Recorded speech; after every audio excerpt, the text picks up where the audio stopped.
how to organize picture infographics. First, go to File and select New, and fill up the width with 1280 and height is 720.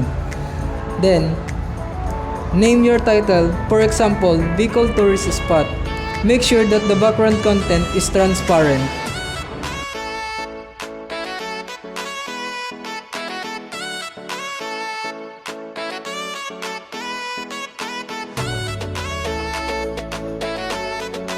Second, go to File and click Place and find your image you want to your background.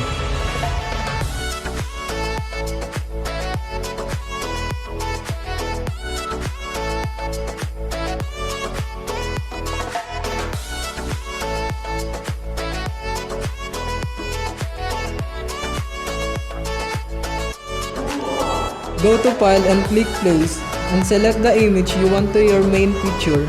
Then resize and place it on the center of the background.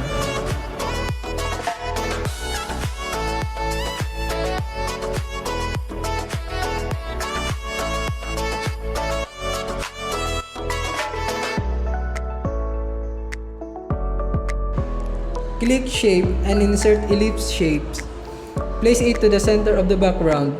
Next, place the layer of your main picture on the top of ellipse shape layer, and last, right click the main picture layer and click Create Clipping Mask.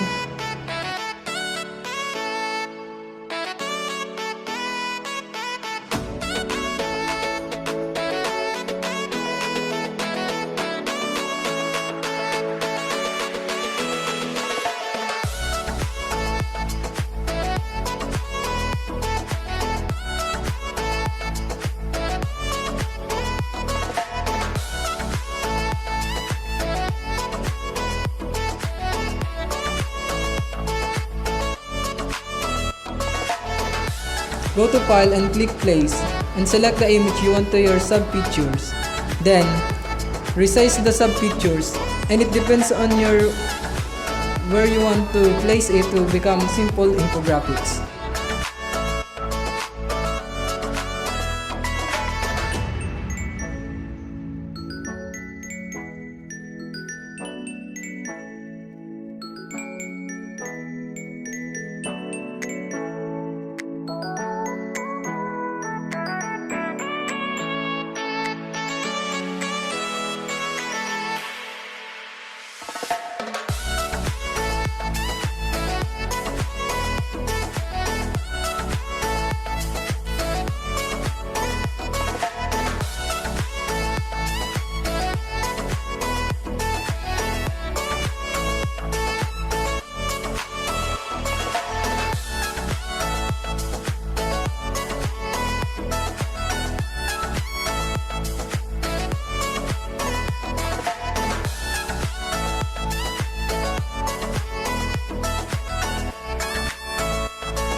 Insert text, and the font style is Antonio and font size is 16. For the title of the infographics, and place in the center of the main picture. Next, insert rectangle shape and place it to the center of the text. Last, double click the text layer and drop shadow.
Insert text and the font style is Antonio.